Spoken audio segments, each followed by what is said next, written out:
আজকে আমরা জানতে চলেছি হোয়াটসঅ্যাপের 5টা গুরুত্বপূর্ণ সেটিংসের সম্বন্ধে। তো চলো শুরু করা যাক। বেশি কথা না বাড়িয়ে আমরা প্রথম সেটিংসটার দিকে চলে যাই। প্রথম সেটিংসটা হলো তোমরা কারোর চ্যাট লক করে কি করে রাখবে। মানে কারোর সাথে তুমি কথা বলছো, কেউ তোমার ফোনটা হাতে নিলে বুঝতে পারবে না, সেটা লক চ্যাটের ভিতরে থাকবে। তুমি যত সময় লকটা না খুলবে তত সময় কেউ সেই চ্যাটটা দেখতে পারবে না। তো চলো প্রথম দেখে নিই আমরা। প্রথমে যেটা তুমি লক করতে চাও, যাকে লক করতে চাও তাকে প্রেস করে হোল্ড করবে, মানে একটু চেপে ধরবে। তারপরে দেখো এই যে টিক হয়ে যাবে, তারপরে উপরের কোণায় ওই যে 3 লাইন আসবে, ওখানে চলে যাবে। তারপরে এখানে দেখো লক চ্যাট, এই যে এই লক চ্যাটে প্রেস করবে। এই লক চ্যাটে প্রেস করার পরে তোমার এখানে ফিঙ্গারটা দিয়ে নিতে হবে। ফিঙ্গারটা দিয়ে নেওয়ার পরে তোমার কিন্তু চ্যাটটা লক চ্যাটের ভিতরে চলে যাবে। তখন কিন্তু তুমি এইখানে যাওয়ার পরে এই যে একদম উপরে যাওয়ার পরে এই যে লক চ্যাট, একদম উপরে এখানে যাওয়ার পরে এখানে তোমার ফিঙ্গার দেওয়ার পরেই কিন্তু ওটা খুলবে। খোলার পরে এই যে তোমার লক চ্যাট শো করছে। তার মানে তুমি ফিঙ্গার না দিলে কেউ কিন্তু এই চ্যাটগুলো দেখতে পারবে না। সুন্দর না? তো চলো দ্বিতীয় সেটিংসটা দেখে নিই। দ্বিতীয় সেটিংসটা হলো কীভাবে তোমরা তোমাদের মোবাইলে একটা হোয়াটসঅ্যাপে তোমরা মাল্টিপল অ্যাকাউন্ট ইউজ করতে পারবে। তো চলো দেখে নিই। সর্বপ্রথমে ডান পাশে উপরে কোনো ওই 3 ডটে ক্লিক করবে। ক্লিক করার পরে এই যে নিচে সেটিংসটা দেখো, এই যে সেটিংস যে অপশানটা এখানে প্রেস করবে। এখানে প্রেস করার পরে একদম উপরে অ্যাকাউন্ট, এই যে এই অ্যাকাউন্টে প্রেস করবে। অ্যাকাউন্টে প্রেস করার পরে একদম উপরে অ্যাড অ্যাকাউন্ট, এই যে এখানে চলে যাবে। এখানে চলে যাওয়ার পরে এই যে নিচে অ্যাড হোয়াটসঅ্যাপ অ্যাকাউন্ট, এই যে প্লাস চিহ্ন দিয়ে এই যে এখানে চলে যাবে অ্যাড হোয়াটসঅ্যাপ অ্যাকাউন্ট। এখানে যাওয়ার পরে এখানে একটু লোড হওয়ার পরে এখানে এই যে অ্যাগ্রি অ্যান্ড কন্টিনিউ নিচে এখানে চলে গেলে, এখানে যাওয়ার পরে এখানে মোবাইল নাম্বারটা বসিয়ে দিতে হবে যে অ্যাকাউন্টটা তুমি অ্যাড করতে চাইছো। তারপরে নেক্সট করে তারপর ওটিপি আসবে। ওটিপি বসানোর পরে তোমরা সবাই হোয়াটসঅ্যাপে লগ ইন করতে জানো, তো এইটা আমি আর বেশি দেখালাম না। হোয়াটসঅ্যাপে লগ ইনটা করে নেবে। করে নেওয়ার পরে হোয়াটসঅ্যাপের হোম পেজটায় চলে আসবে। হোয়াটসঅ্যাপের হোম পেজটায় বেরিয়ে আসবে। এটা তোমরা লগ ইন করে নিলে। করে নেওয়ার পর হোয়াটসঅ্যাপের হোম পেজটায় চলে আসার পরে এই যে এই ডান পাশের উপরের কোনো যে 3 ডট এখানে চলে যাবে। যাওয়ার পরে এই যে সেটিংসের ঠিক উপরে ঠিক এরকম জায়গায় এখানে একটা সুইচ অ্যাকাউন্ট বলে একটা লেখা শো করবে। সুইচ অ্যাকাউন্ট, তোমার অ্যাকাউন্টটা যদি অ্যাড হয়ে যায় এখানে সুইচ অ্যাকাউন্ট শো করবে। ওখানে প্রেস করে তুমি ওই অ্যাকাউন্টে চলে আসতে পারবে। আবার সেম ওখানে প্রেস করে আবার এই অ্যাকাউন্টে ফিরে আসতে পারবে। বুঝলে? তো হয়ে গেল আমাদের দ্বিতীয় সেটিংস। তো চলে যাবো আমরা এবার তৃতীয় সেটিংসে। এই তৃতীয় সেটিংসটা কিন্তু খুব গুরুত্বপূর্ণ। তুমি ধরো কারোর এসএমএস সিন করছো, মানে দেখছো, দেখলে তো তার ওখানে ডবল টিকটা ব্লু কালারের হয়ে যাবে। কিন্তু তুমি তার এসএমএস সিন করবে আর এই সেটিংসটা যদি অন করে রাখো তাহলে তার ওখানে কিন্তু ডবল টিকের ওখানে ব্লু কালারটা শো করবে না, মানে সে বুঝতেই পারবে না তুমি এসএমএসটা দেখছো কি দেখছো না। তো সর্বপ্রথম এই সেটিংসে গিয়ে প্রাইভেসিতে চলে আসবে। এই প্রাইভেসি অপশানটায় চলে আসার পরে এই যে এখানে যে অপশানটা আছে এইটা বন্ধ করে দেবে।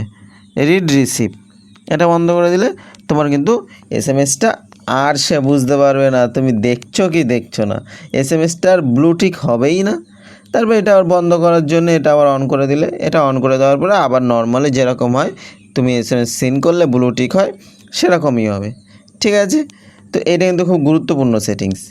তো চলো যাই আমরা 4 নম্বর সেটিংসে। 4 নম্বর সেটিংসটা হলো তুমি ধরো কাউকে কোনো কিছু পাঠাচ্ছ, কোনো এসএমএস তুমি কারোর সাথে চ্যাট করা এসএমএস অন্য আরেকজনকে পাঠাচ্ছ, তো বারবার তোমার স্ক্রিনশট মেরে মেরে পাঠাতে হয়। তো এবার তুমি একবারে পাঠিয়ে দিতে পারবে, একবারে তুমি যাবতীয় এসএমএস পাঠিয়ে দিতে পারবে। তো সেটিংসটায় চলে যাবে। সেটিংসটায় চলে যাওয়ার পরে একদম উপরে এই যে চ্যাট, এই যে দেখাচ্ছি দাঁড়াও, এই যে চ্যাট অপশানটা আছে এখানে চলে যাবে। এই যে চ্যাট অপশানটা চলে যাবে। এখানে চলে যাওয়ার পরে তোমরা কিন্তু সব একবারে চ্যাটগুলো পাঠিয়ে দিতে পারবে, বারবারে পাঠানো লাগবে না, বারবার স্ক্রিনশট মেরে কষ্ট হবে না।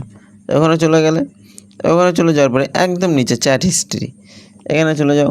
এখানে চলে যাওয়ার পরে এই যে একদম উপরে এক্সপোর্ট চ্যাট, এক্সপোর্ট চ্যাটে চলে গেলে, এক্সপোর্ট চ্যাটে চলে যাওয়ার পরে এখানে একটু লোড হবে, দাঁড়াও লোড হওয়ার পরে দেখাচ্ছি। এই যে কার চ্যাটটা তুমি পাঠাতে চাও, তো আমি উপরে একজনের এই চ্যাটটা সিলেক্ট করে নিলাম, এটা আমি পাঠাতে চাই। তো এখানে বলছে উইদাউট মিডিয়া বা ইনক্লুড মিডিয়া।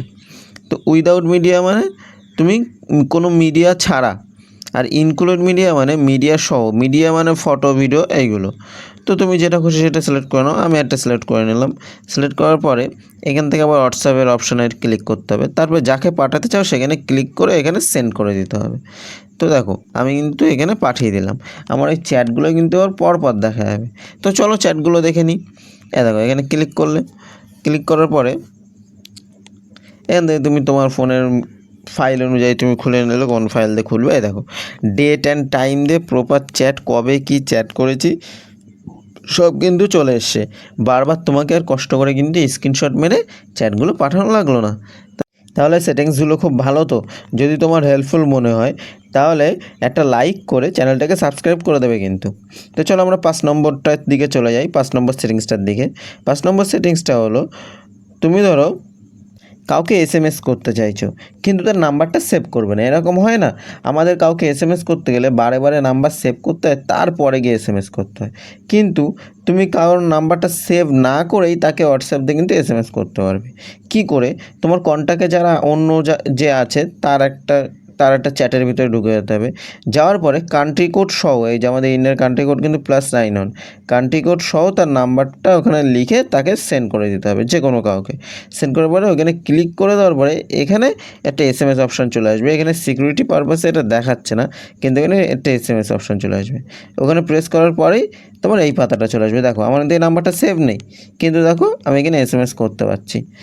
তো চলো আজকে একটা বোনাস টিপসের দিকে যাই। তোমাদের 5টা বলেছিলাম, আর একটা বোনাস দিয়ে দিই, ঠিক আছে? Bonus update. তো বোনাসটা হলো যে তোমরা ধরো কোনো স্ট্যাটাস দিচ্ছ, সেটা তোমরা গোনা কয়েকজনকে দেখাতে চাও, মানে যাদের তুমি সিলেক্ট করবে তারাই শুধু দেখতে পারবে। তো তার জন্য তোমরা এই আপডেট অপশানটায় চলে যাবে। তোর মধ্যে একজনকে সিলেক্ট করো, একজনকে স্ট্যাটাস দেখাতে চাও, সেই একজনই দেখতে পারবে, সবাই কিন্তু দেখতে পারবে না। তো আপডেট অপশানটায় চলে যাওয়ার পরে একদম ডান পাশের উপরের কোনায় যে 3 লাইনটা আছে ওখানে চলে যাও। ওখানে চলে গেলে এখানে দেখো স্ট্যাটাস প্রাইভেসির ভিতরে চলে যাও। এখানে চলে যাওয়ার পরে এই যে অনলি শেয়ার উইথ যে অপশানটা ঢুকে যাবে। এখানে ঢুকে যাওয়ার পরে এখানে তুমি সিলেক্ট করে নিলে কাকে তুমি পাঠাতে চাও। এখানে সিলেক্ট করে নেওয়ার পরে এই যে নিচে যে রাইট চিহ্নটা এখানে প্রেস করে দিলে, এবার কিন্তু তুমি এই যাদের সিলেক্ট করলে শুধু এরাই তোমার স্ট্যাটাসটা দেখতে পারবে, বাদ বাকি আর কেউ দেখতে পারবে না। ঠিক আছে? তোমরা যদি একজনকে করতে চাও একজনকেও করতে পারতে। ঠিক আছে?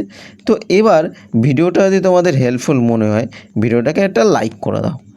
আর তোমাদের যদি কোনো প্রকার কোয়ারি থাকে কমেন্টে জানাও, আমি কমেন্টের অ্যান্সার দিয়ে সলিউশন দিয়ে দেবো, বা কোনো ডেডিকেটেড ভিডিও এনে তার সলিউশন দিয়ে দেবো। ওকে? আর চ্যানেলটাকে সাবস্ক্রাইব করে পাশে থাকা বেল আইকনটাকে প্রেস করে দাও এরকম বাংলা ভাষায় আরও হেল্পফুল ভিডিও দেখার জন্যে। চ্যানেলটাকে সাবস্ক্রাইব করে দেবে কিন্তু, অবশ্যই সাবস্ক্রাইব করবে। Thanks for watching. আবার নতুন কোনো ভিডিওতে দেখা হচ্ছে।